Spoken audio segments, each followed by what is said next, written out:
Sige, sister, batiin mo po sila sa Bicol. Oh my God. Ano sasabihin ko? Bicolana ka din? Hilaw. Pare po tayong hilaw na Bicolana.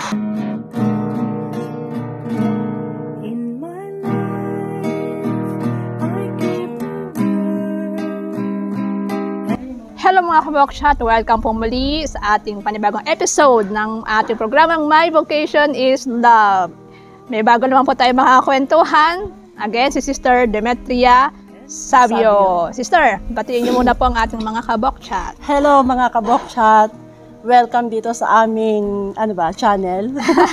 May channel po, sister. Meron din po tayong, ang tawag po natin ay yung programa po natin. Yan. So, sister, saan ka po naka-assign ngayon? Ako po ay nanggaling sa Diocese of Legazpi. Ang aking assignment doon, ako ay Vicariate Coordinator ng mga katikista. Pero ngayon, sister, lilipat na ako. Lilipat na po ako ng Batangas. Yan, papaalam ka na po sariling wika. Papaalam ka na po ba, sister, sa mga taga-Albay? Oo, paalam na po sa mga taga-Albay.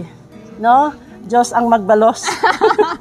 Kasi marami naman ako magaganda experience na experience sa Albay. Yan. Actually, ang tagal ko sa Albay, ang tagal ko sa Legazpi. Kung ang aking apostolate sa Legazpi ay dire-diretso, ako ay 8 years. 8 years. Oo, 8 years. Legazpi pa lang yun, yeah, sister. I think, sister, parang galing ka rin po sa Sorsogon. Kaya nga, akala siguro dito ako ay Bicolana. Kasi ako ay dinadala lahat ng community namin sa Bicol, Sorsogon, Legazpi, at saka Bira, Catanduanes, na-assign po ako. Sa Sorsogon po, 3 taon ako doon.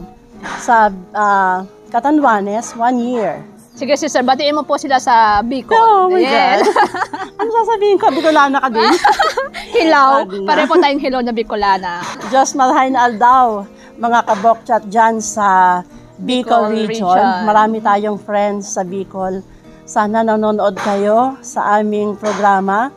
At ang Bicol region, mababait ang mga tao dyan. Apo. Diba? Okay. Marami tayong naging kaibigan. Marami tayong mga naging supporter. Marami tayong tumulong sa community natin dyan. Yes. Kaya maraming salamat sa inyo, mga kaibigan ko dyan sa Bicol. Yan. Sister, i-share po natin ngayon sa ating mga kabokchat ang inyong maiksi na kasi ang istorya. Istorya ng bukasyon, sister. Sige po. Ako ay ako ay katikista. Katikista ako talaga. Wow, tayong dalawa. Katikista po ako ng Diocese of Manila. Archdiocese of Manila pa noon. Kasi ako ay katikist ng second ng Quezon City South. Tama, Quezon City South. 2 taon akong naging katikista bago ako pumasok ng pagmamadre. No, kasi mga coordinator namin dati sa Manila, mga mothering MCST din. Kaya sila yung nagdala sa akin dito. Pagkatapos noon, dire-diretso na. Yun na. Nung pumasok ako, ang nanay at tatay ko wala sa amin. Oo, yan ang pumayag po ba, sister? Pumayag po ba? Nung pumasok ako, wala ang tatay at nanay ko, nasa Australia sila. Pagkatapos, nung bumalik sila dito, after 1 year and a half, nasa novitiate na po ako. Kaya ang tatay ko hinimatay, ang nanay ko ay iyak ng iyak kasi hindi nila alam na ako ay magmamadre. Kasi ako ay palalabas. Alam mo yun? Gala. Alam mo naman, sa Manila, maraming kaibigan, maraming pwedeng puntahan, maraming mga kung ano-anong pwedeng gawin. Party nasa kabataan. Party goer, sister. Hindi naman masyado. Ayan, ganon ang nangyari. So, later on naman, sister, natanggap naman po nila, no? Oo, natanggap naman. Ang tatay ko nga bago siya, nung nauna kasing namatay ang nanay ko, sabi ng tatay ko sa akin, diyan ka na, sabi niya ganyan. Kung saan ka itinanim, sabi niya ganyan, doon ka mamumunga. Yeah. Yan ang sabi ng tatay ko, bago siya pumanaw. Kaya sabi niya, manatili ka dyan. Yeah. At yan naman yung aking pinanghahawakan hanggang ngayon. No? Na ako ay katikista, hanggang sa wakas katikista ako. Yan. So sister, baka gusto niyo pong imbitahan ang ating mga kadalagahan. Lalo po sa Manila, sister. Pareho po tayo taga Manila pero napakahirap po ng bukasyon. Pero alam mo, hindi ako na-assign sa Maynila, kaya wala akong masyadong kakilala sa Manila.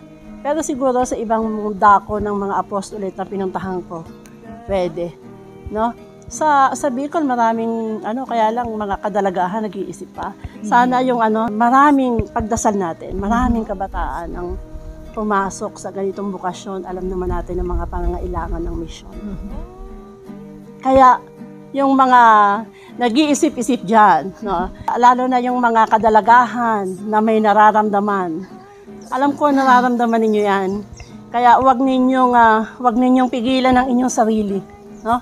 I-try natin. Baka dito yung inyong bukasyon, hindi ba, no? Kasi ako dati try lang to eh. Hindi ito yung talagang gusto ko. Nag-try ako, nag-take ako ng risk. Yes, Kasi po. kung hindi ka magte-take ng risk, hindi mo malalaman Yes, yung tama katotohanan. po.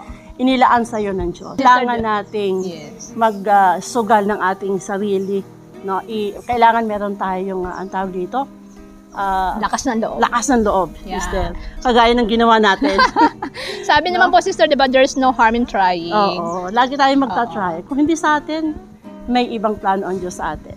Pwede Pero naman mas kayong maganda pumasok. i-try natin. Pwede naman kayong pumasok. And then, di naman po sila sabing di kayo pwede lumabas, di ba? Oo. Pero mas maganda yung nakapasok ka na, panindigan natin yung Yes ating po. ginawang desisyon. Hindi ba, sister? Yes. So, maraming Kaya- salamat po, sister. Meron ka po bang gustong batiin o Wala. i-shout out? Wala. Baka magalit sa akin si Giselle. Hello, Giselle. Alam ko ikaw ang aming, ikaw ang, ikaw ang Number pinakamasipag na tagasunod ng channel na ito. Kaya binabati ko si Giselle, lahat ng mga kabataang dyan sa Legazpi, ng mga kaibigan ko. Si Clara. Clara, hello.